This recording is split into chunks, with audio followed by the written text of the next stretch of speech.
안녕하세요. 저는 현재 딸아이와 함께 살고 있는 50대 후반 여자입니다. 최근 정말 기이한 일을 경험하게 되어 이렇게 글을 몇 자 쓰게 되었어요. 여러분들은 평소에 미신이나 사주 같은 것에 대해 어떻게 생각하시나요? 저는 매년 1월 1일이면 신년 운세를 보러 가는 게 필수인 만큼 사주에 맹신했었어요. 아마 지금 제 사연을 듣는 분들 중에서도 저처럼 매년 사주를 보러 다니는 사람들이 분명히 있을 거라고 생각해요. 어느 정도 맹신을 하냐에 따라 다르겠지만 저는 무당이 하는 말은 무조건 지키려고 해요. 물론 그런 저의 모습을 저희 딸은 이해를 해주지 않지만요. 엄마, 또 신년 운세 보러 가? 엄마도 대단하다. 어떻게 1월 1일만 되면 운세를 보러 가지? 한 해 정도는 빠질 법도 한데 말이야. 도대체 사주에 갖다 바치는 돈이 얼마야? 조용히 해, 이 기집애야. 너도 매사에 조심하라고. 내가 하지 말라는 건 하지 말고, 알았어? 오늘 또 무당한테 뭘 듣고 나한테 잔소리 하시려나? 아직 잔소리 듣지도 않았는데 벌써 피곤해. 제발 좋은 말만 듣고 와. 안 좋은 말은 듣지 말고. 괜히 안 좋은 말 듣고 나한테 잔소리 하지 마. 안 좋은 일 있을 예정이면 미리 알아놔야 피할 거 아니야. 좋은 말만 들을 거면 거길 왜 가니? 너는 잔말 말고 엄마 갔다 올 테니까 집 청소나 하고 있어. 제가 처음부터 이렇게 사주에 맹신한 건 아니었어요. 저도 한땐 저희 딸처럼 사주 같은 걸 왜 믿냐고 생각했던 적이 정말 많았어요. 하지만 제가 이렇게 맹신할 정도로 사주를 믿게 된 데에는 다 그럴 만한 이유가 있었어요. 제가 태어나서 처음으로 사주를 본 건 저희 딸을 임신한 지 얼마 안 됐을 때였어요. 당시 제 친구 중에 지금의 저처럼 사주에 맹신하던 애가 한 명 있었거든요. 그 친구가 한날은 저더러 사주 보는데 같이 따라가 달라고 부탁을 하는 거예요. 정이야, 나 신년맞이 사주 보러 가는데 한 번만 같이 가주면 안 돼? 무당한테 사주 보러 가는 건 처음이라 무섭단 말이야. 무슨 소리를 들을지도 모르고. 싫어. 나도 무당 무서워. 그거 잘못 보면 귀신 붙어서 나온다던데. 그리고 나 지금 임신한 몸이잖아. 좋은 것만 봐도 모자랄 판에 나더러 그런 곳에 같이 가달라고? 그럼 너는 사주 안 보고 옆에만 있어주면 되잖아. 제발. 내가 부탁할 사람이 너밖에 없어서 그래. 그 사람 용하다고 해서 꼭 가보고 싶단 말이야. 내가 끝나면 밥 살게, 응? 저는 사주를 볼 생각이 전혀 없었는데 친구가 하도 조르는 통에 어쩔 수 없이 같이 가줬었어요. 가보신 분들은 아시겠지만 무당집은 앉아있는 무당도 무섭지만 들어가면 분위기부터가 되게 무섭잖아요. 길거리에서 흔히 볼 수 있는 사주 보는 집이나 타로 보는 집과는 완전히 다른 분위기였어요. 분위기부터 압도되어 제가 사주를 보러 온 것도 아닌데 괜히 긴장이 되더라고요. 가만히 친구 옆에서 무당이 친구에게 하는 얘기를 들으며 마른 침만 삼키고 있었어요. 그런데 무당이 친구에게 계속 안 좋을 말만 하더니 갑자기 저를 쳐다보는 거예요. 저는 침 넘기는 소리가 너무 크게 난 건가 싶어서 숨까지 참고 있었어요. 무당은 그런 저를 보고 콧방귀를 뀌더니 제게 시선을 거두며 말을 하더라고요. 애기가 복덩이네. 전생에 덕을 많이 쌓은 애야. 근데 고집이 좀 있겠어. 크면서 엄마 말 더럽게 안 듣겠다. 딸 똥꼬지 때문에 고생 좀 하겠어? 네? 제가 임신한 건 어떻게 하셨어요? 저 임신했다고 말 안 한 것 같은데. 그쪽 어깨에 애기신 붙어 있어. 애기 태어나면 애기신이 그애 보살펴 줄 거야. 전생에 덕을 많이 쌓았거든. 근데 신도 못 꺾는 똥꼬집이 그 애한테 있어. 신도 피곤해야겠네. 갑자기 무당은 제가 임신했다고 말한 적도 없던 제 아이에 대해서 읊기 시작했어요. 저는 임신 초기여서 제가 먼저 말하지 않으면 임신한지 아무도 모르거든요. 그런데 그날 처음 본 무당이 제가 임신한 걸 한 번에 알아차리고 아이에 대해 말하는 게 너무 놀랐어요. 저는 놀라서 아무 말도 하지 못한 채 무당만 쳐다보면서 무당이 하는 말만 듣고 있었어요. 애가 복덩이야. 이렇게 보니 애가 전생에 덕을 많이 쌓은 게 아니라 그쪽이 덕을 많이 쌓았나 보네. 그러니까 이런 복덩이가 그쪽한테 굴러들어왔지. 애기 태어나면 팔자가 피겠어. 9개월만 더 고생해. 애기가 태어나면 팔자가 핀다고요? 저희 가정 형편이 어떤지도 다 보이나요? 당신 꼴을 봐. 잘 사는 사람으로 보이진 않잖아. 애기 태어나면 돈이 차고 넘칠 만큼 생길 거야. 그러니까 조금만 더 견뎌봐. 9개월 뒤엔 떵떵거리면서 살 수 있겠어. 대신 남편 명줄이 좀 짧다? 남편 명줄이 짧다고요? 아닌데. 남편 말론 예전에 무당한테 전문 적이 있었는데 자기 명줄 길다고 벽에 똥칠할 때까지 살겠다고 했댔어요. 누가 그러디? 그 말 한 사람한테 가서 복채받은 거 도로 토해내라고 해. 2배로 토해내라고 해. 하나를 얻으면 하나를 잃는다는 말 알지? 그쪽은 아이를 얻는 대신 남편을 잃을 운명이야. 그럼 제가 이 아이를 낳으면 평생 과부로 산다는 얘기인가요? 그렇지. 근데 그게 애 탓은 아니니까 괜히 애 잘못이라고 생각해서 이상한 생각하지 말고. 그 애 놓치면 그쪽이 손해다? 그냥 원래 남편 명줄이 짧게 태어난 거야. 그러니 애 탓은 하지 마. 저는 당시엔 그 무당이 순 엉터리라고 생각했었어요. 매년 건강검진을 해도 깨끗하게 아무 이상이 없던 남편이었는데 명줄이 짧다니요. 당신은 사고사가 생길 수도 있다는 생각을 하지 않았고 건강하면 다 오래 살 줄 알았어요. 그래서 무당의 말을 믿고 싶지 않았고 믿을 가치도 없다고 생각했어요. 저는 자기 인생은 자기가 개척해 나가는 거라고 저 나름대로의 철학이 있었거든요. 그런데 남편의 명줄이 짧다는 말에 너무 기분이 나빠서 여기 순 엉터리라면서 친구한테 가자고 팔을 잡아 당기면서 나왔어요. 그 무당이 제가 임신한 것도 맞추고 가정 형편이 어렵다는 것도 맞춘 게 더 기분이 나빴어요. 혹여나 저희 남편의 명줄이 짧다는 말도 사실일까 봐요. 그때 저희가 결혼식도 못했을 정도로 가정 형편이 어려웠었는데요. 형편이 나아지면 결혼식을 올리려고 혼인신고만 하고 살았었어요. 저희 두 사람도 겨우 먹고 살 만큼 찢어지게 가난했었거든요. 그런데 무당 말처럼 저희 딸이 태어나자마자 남편의 사업이 대박난 거예요.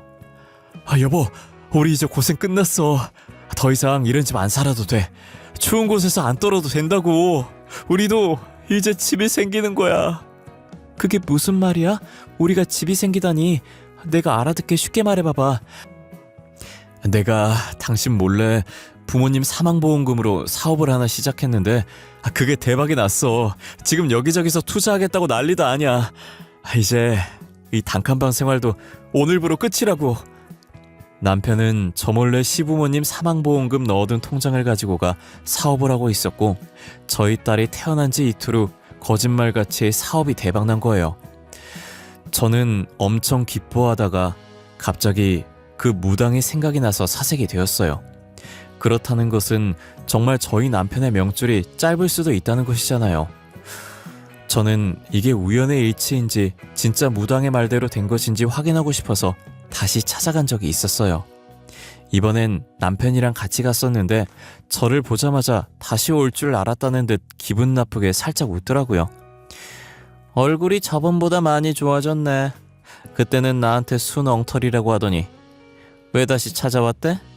그나저나 애기는 같이 안 왔어? 덕 많이 쌓은 용안 한번 보려고 했는데. 오늘은 딸 말고 저희 남편이요. 저번에 그러셨잖아요. 저희 남편 명줄 짧다고. 그거 진짜예요? 얼마나 짧은 건데요? 명줄 길게 할 수 있는 방법은 없는 거예요? 뭐야? 내 명줄 짧다고 그랬어? 아닌데. 재작년에 다른 무당한테 가서 전 봤을 땐 분명히 나한테 명줄 길다고 그랬는데. 도대체 어디서 보고 온 거야? 복채 도로 달라고 해. 2배로. 아니다. 2배도 적다. 3배로. 돈에 눈 멀어서 사람 목숨 가지고 장난질하는 거 아니라고도 전해주고. 아니, 그래서 진짜 제 명줄이 짧은 거예요? 저 이제야 사업이 잘 되기 시작했고 딸아이도 태어난 지 얼마 안 됐어요. 이대로 죽을 순 없어요. 남편은 자신의 명줄이 짧다는 말에 무당에게 빌다시피 했어요. 저도 남편 따라 울상을 지으며 무당을 쳐다보고 있었어요. 무당은 그런 남편을 보고 혀를 차면서 고개를 좌우로 흔들더라고요. 전생에 무슨 죄를 얼마나 지었길래 신이 목숨을 가지고 장난을 칠까. 향후 5년간은 여행 같은 거 가지 말어. 신이 그쪽 즐거워하는 모습 못 보시겠다네. 아니 그게 무슨, 신이 제가 즐거워하는 걸 못 보신다고요? 목숨 가지고 장난친다는 말은 또 뭐고요? 내가 볼 땐 앞으로 계속 이런 식으로 그쪽 죽을 때까지 장난치실 것 같네. 딸이랑 와이프는 사주가 좋은데 이 사람은 어찌 이럴까. 이러기도 쉽지 않을 텐데. 무당이 말을 하면 할수록 남편의 얼굴이 점점 사색이 되어 가기 시작했어요. 신이 자신의 목숨을 가지고 장난치고 있다는데 어느 누가 겁을 안 먹겠어요. 남편은 충격이 심해서 점집을 나오면서도 다리에 힘이 풀려 휘청거리고 있었어요. 저희가 사업에 성공하면서 돈도 생기고 시간적인 여유도 생겼었거든요.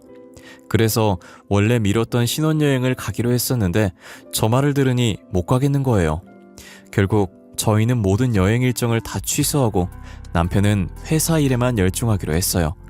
하지만 저희가 회사 성장시키고 딸 키우며 바쁘게 살다 보니 무당의 말이 잊혀져 가기 시작하더라고요. 딸이 5살 되던 해, 즉 무당에게 여행 가지 말라는 말을 들은 지 4년이 되었을 때 저희는 5년 동안 여행을 가지 말라던 무당의 말을 까맣게 잊고 그동안 못 가고 미뤘었던 신혼여행을 뒤늦게 가기로 했어요. 여보, 이제 우리 딸도 어느 정도 컸으니까 전에 못 갔던 신혼여행 가야지. 승희는 장모님께 맡기고 둘이서 놀러가자. 어때? 너무 좋지. 우리 여행 가는 거 결혼하고 처음 아닌가? 그래도 멀리는 가지 말자. 혹시나 딸한테 무슨 일 생기면 빨리 집으로 와야지. 그래야지. 나도 회사에 갑자기 일 생기면 가야 하니까. 그래서 내가 동해바다로 경치 좋은 곳 봐뒀어. 우리 여행 가면 진짜 신나게 놀자. 사진도 많이 찍고 맛있는 것도 많이 먹으면서 말이야. 그렇게 저희는 동해바다 쪽으로 뒤늦은 신혼여행을 떠났어요. 그날따라 날씨도 되게 좋았고 화장도 되게 잘 돼서 기분이 굉장히 기분 좋았어요. 남편 차를 타고 가면서 혹시나 남편이 졸릴까봐 노래를 크게 틀어놓고 신나게 노래를 흥얼거리고 있었는데 반대편 차선에서 오고 있던 차가 이상하게 계속 휘청거리는 거예요. 저희는 운전을 무슨 저 따위로 하냐고 화내고 있었어요. 여보, 저 차 뭐야? 왜 저렇게 휘청거리면서 오는 거야? 그러니까 운전을 왜 저 따위로 하고 있는 거야? 괜히 사람 불안하게 시리. 설마 음주운전 아냐? 아니면 졸음운전이라던가. 저러다 사고 생기면 어떡해? 여보, 나 무서워. 느낌이 좋지 않아. 제가 느낌이 좋지 않다고 말하자마자 갑자기 휘청이던 차가 저희 차 쪽으로 돌진하더라고요. 그렇게 둘이서 처음으로 여행을 가던 날 사고를 당하게 되었고 남편은 그 자리에서 세상을 떠났어요. 보통 운전자는 사고 날 때 살고 싶어서 자신 쪽으로 운전대를 트는데 남편은 저를 살리겠다고 운전대를 제 쪽으로 틀었고 그로 인해 남편이 모든 충격을 다 흡수해서 저는 살 수 있었어요. 사고 당시 제가 의식을 잃어갈 때 불현듯 무당의 목소리가 제 귓가에 들리는 듯 했는데요. 저는 그때부터 사주라는 게 존재하는구나, 신이라는 게 있구나 싶은 생각에 사주를 맹신하게 됐어요. 그래서 매년 1월 1일이나 중요한 일이 있을 때마다 무당을 찾아가곤 했어요. 저는 남편이 세상을 떠난 뒤 회사를 비싼 값에 팔아넘기고 건물을 하나 사서 세를 받아먹으면서 딸도 키우고 여지껏 살고 있었어요. 딸이 벌써 성인이 되었고 결혼을 하겠다며 남자를 데리고 온 거예요. 저는 어김없이 남자와 딸의 사주를 보기 위해서 생년월일을 받았어요. 자네는 사주 같은 걸 믿나? 내가 자네의 생년월일을 받은 건 자네가 우리 딸과 잘 맞는지 확인해보려고 받는 거야. 맹신하는 건 아니지만 어느 정도는 믿는 편입니다. 좋은 점만 골라서 듣긴 하지만요. 저는 사주보다는 가끔 타로를 보러 다녀요. 사주는 너무 무거운 느낌이 들었어요. 그럼 내가 사주를 보는 것에 대해 조금은 이해를 해주겠구나. 나는 미신 같은 건 믿지 않는데 사주는 꽤나 믿는 편이야. 내가 자네랑 딸의 사주를 봐도 되겠나? 그럼요. 상관없어요. 하지만 사주가 안 좋게 나온다고 해도 저는 수경이한테 정말 잘해줄 자신 있습니다, 어머님. 저는 사위에게 양해를 구하고 사주를 보러 갔어요. 딸은 예전에 저처럼 사주, 미신 이런 걸 잘 믿지 않는 편이어서 왜 그런 걸 물어보냐고 쪽팔린다면서 툴툴거렸어요. 쪽팔리게 뭐 하는 거야? 오빠한테 왜 그런 걸 물어보고 그래? 그리고 엄마는 사주 좀 그만 봐. 사주대로 될 거면 사람들 다 사주 보러 다니겠다. 너는 아무것도 모르면 가만히 있어. 엄마가 이런 거 보는 데에는 다 이유가 있는 거야. 예전에 제가 갔었던 무당은 어디로 갔는지 사고 이후 다시 찾아갔을 때 소리 소문도 없이 다른 곳으로 가고 없었어요. 그래서 친구의 추천으로 최근에 신내림을 받아 신발이 좋다는 애기 선녀를 찾아가 봤는데요. 애기 선녀라는 이름처럼 무당이 저희 딸 또래밖에 안 되어 보일 정도로 어려 보이더라고요. 그런데 저를 보는 눈빛이 예사롭지 않아서 저도 모르게 눈을 피해버렸어요. 저는 조심스럽게 저희 딸과 예비 사위의 생년월일을 적어서 내밀었어요. 애기 선녀는 말없이 사주를 가만히 보더니 대뜸 안 된다고 하시더라고요. 딸은 전생에 쌓은 덕이 많아 신이 딸을 지키고 서 있어. 이번 생에 웬만하면 딸한테 큰 사건 사고는 없을 거야. 대신 딸이 똥꼬집이 있어. 이건 신도 못 막아. 진짜 신이라는 게 존재하는 거예요? 저번에도 저희 딸한테 전생에 쌓은 덕이 많다고 애기 신이 저희 딸 지키고 있다고 하셨었거든요. 똥꼬집 있다는 말도 그대로 하셨고요. 신이 있다고 믿지도 않으면서 여긴 왜 왔대? 사주라는 것도 다 신이 점지해주는 것인데 딸은 큰일이 닥쳐도 이 애기 신이 어떻게 해서든 막아줄 거야. 그런데 이 남자는... 저희 딸이 이번에 결혼할 남자라고 데리고 왔거든요. 둘의 궁합이 어떻게 되나 궁금해서요. 기왕 결혼하는 거 잘 살면 좋잖아요. 안 돼. 이 둘은 안 돼. 둘이 꼭 결혼시켜야겠어? 그쪽 딸이 위험해지는데도? 절대 이 남자를 사위로 들이지 마. 딸 죽는 꼴 보고 싶으면 결혼시키고. 애기 선녀는 애비 사위의 사주를 보자마자 단호하게 사위로 들이지 말라고 경고했어요. 이유를 물어도 말해주지 않고 만약 이 남자를 사위로 들이면 딸이 위험하다고만 하더라고요. 되게 무서운 표정으로 말하길래 더 이상 묻지도 못하고 점집을 나왔어요. 괜히 그런 소리 듣고 나니까 찝찝한 기분이 들더라고요. 그래서 저는 집에 가자마자 딸한테 애기 선녀한테 들은 얘기를 다 해주었어요. 하지만 딸은 제 말을 귓등으로도 듣질 않는 거예요. 수경아, 내가 방금 너네 궁합을 보고 왔거든? 아니, 무당이 하는 말이 글쎄 너네 결혼하면 너가 위험해진대. 네 남자친구 사주가 안 좋다고 하더라고. 엄마, 제발 그런 것 좀 그만 봐. 진짜 사주라는 게 있으면 사람들이 이렇게 살려고 아등바등 거리겠어? 다들 사주나 보면서 내 팔자가 이렇군 하면서 아무 노력도 안 하고 성공하기만 바라겠다. 내 말 좀 들어. 예전에 너 사주 받은 무당이랑 똑같은 말 하더라니까. 몰라. 나 엄마가 허락 안 해줘도 결혼할 거야. 그렇게 알고 있어. 서로 좋으면 결혼하는 거지. 사주가 뭐 저렇게 중요하다고. 딸은 제 말을 들을 생각도 안 하고 짜증난다는 듯이 대답을 하고 방으로 들어가더라고요. 몇 날 며칠을 딸 붙잡고 이야기를 해보았지만 같은 반응을 보였고 결국 자식 이기는 부모 없다고 저는 딸에게 두 손 두 발 다 들고 결혼을 허락했어요. 저는 혹시 몰라서 딸이 결혼한 후 애기 선녀를 찾아가 딸의 결혼 소식을 전했어요. 애기 선녀는 제 말에 저를 한번 쳐다보더니 그럴 줄 알았다는 듯 고개를 좌우로 흔들더라고요. 내가 그렇게 결혼시키지 말라고 일렀는데 결국 딸을 못 이겼구만. 하긴 신도 못 막는 똥꼬집은 누가 막을 수 있겠어? 도대체 무슨 이유 때문에 결혼시키지 말라고 하셨는지 물어봐도 될까요? 이건 내 영역이 아니라서 내가 말하기도 좀 그렇고 나중에 경찰 통해서 알게 될 거야. 아휴, 일어나. 내가 직접 가봐야겠어. 딸 신혼집 어딘지 알지? 저는 예비 사위와 딸이 출근하고 없을 때 몰래 애기 선녀를 신혼집에 들였어요.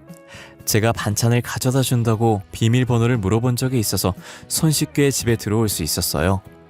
애기 선녀는 현관문에 발을 들이자마자 인상을 찡그리더라고요. 이 집 터는 좋은데 기운이 좋지 않아. 아주 고약한 악취가 풍기는 게. 냄새요? 저는 아무 냄새 안 나는데. 그렇게 독해요? 창문 좀 열까요? 그런 악취가 아니야. 아마 그쪽한테는 냄새 안 날 거야. 일단 집에 있는 물건들 좀 전부 꺼내봐. 내가 확인할 게 있으니까.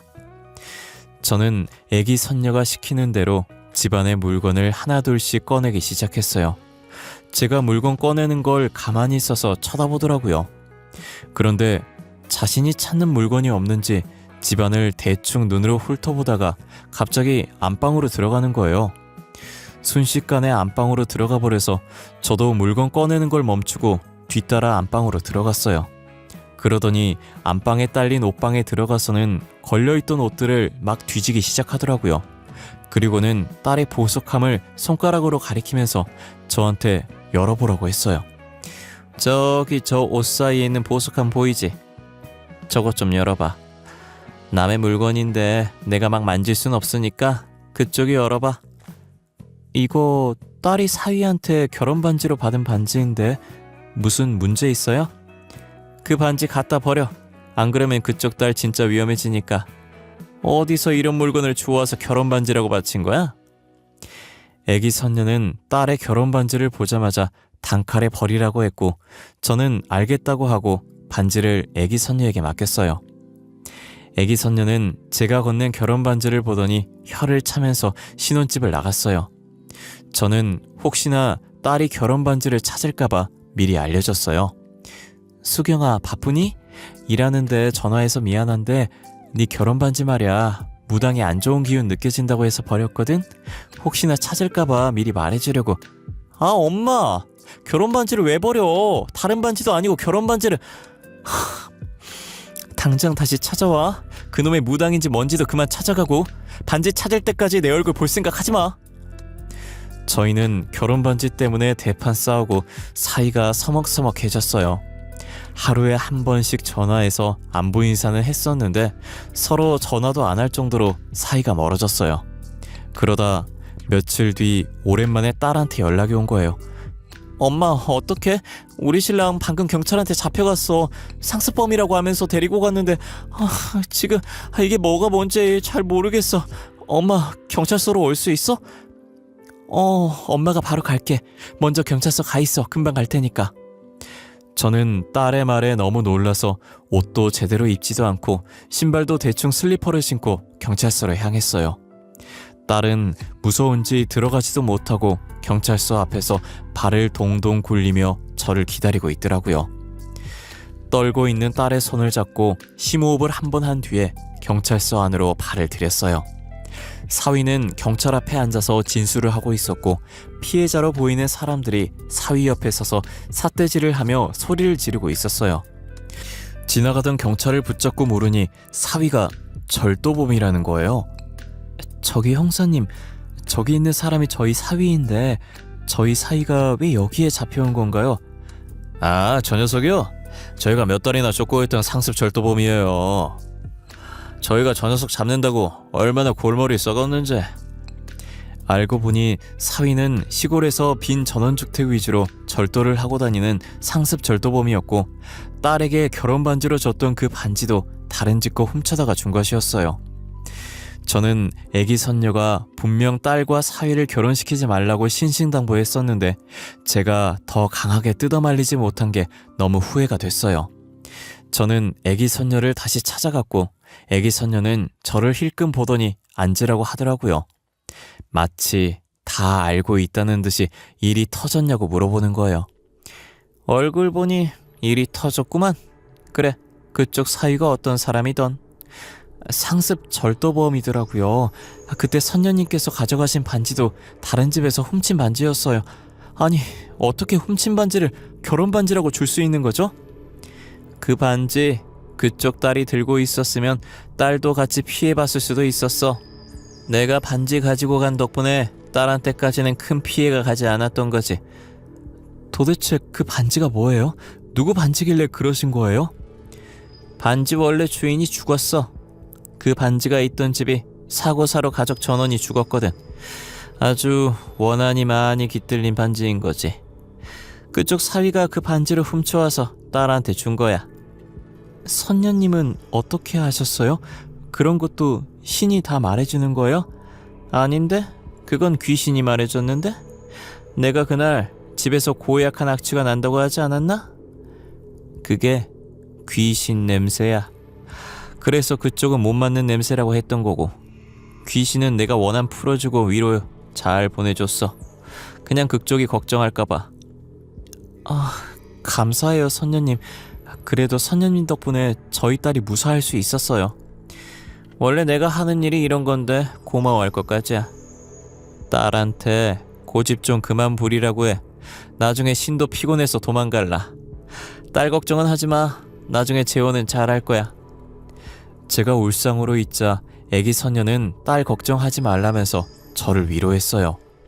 다행히 딸은 자식이 생기면 혼인신고할 생각에 결혼 후 혼인신고를 하지 않았고, 덕분에 복잡한 절차 없이 징역 중인 사위를 버리고 신혼집도 팔고 지금은 저와 함께 살고 있어요.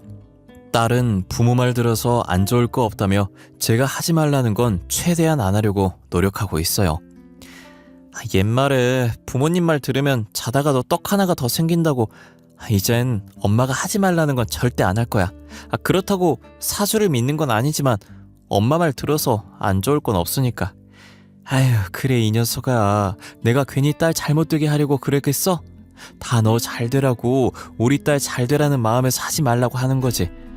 제발 이제 내가 하지 말라는 건 하지 마. 알겠어. 또 잔소리 나왔다.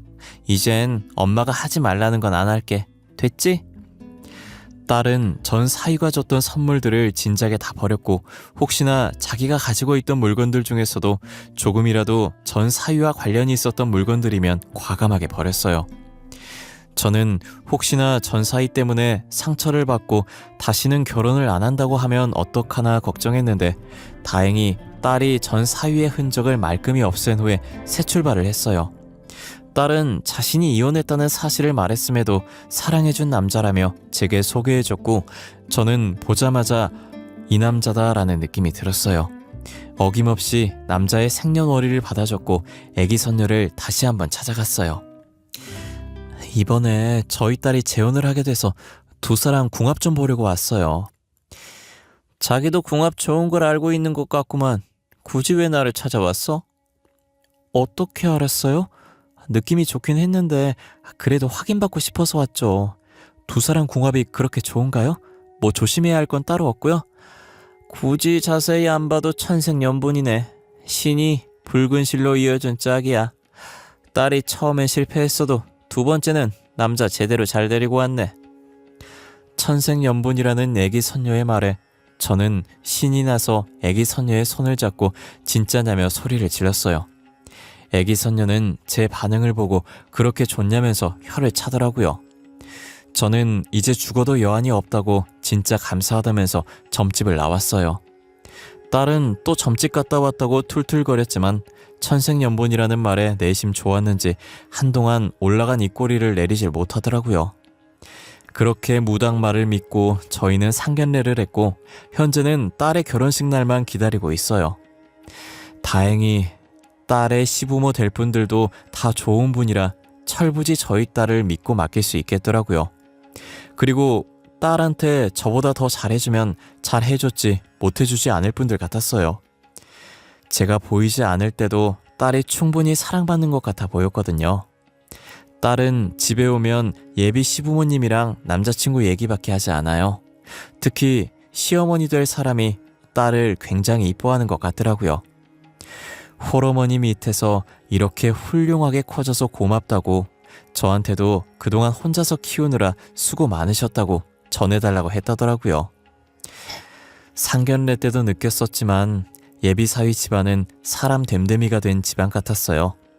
부모를 보면 아들이 어떤지 알 수 있다고 저는 더 이상 딸의 걱정을 하지 않으려고 해요.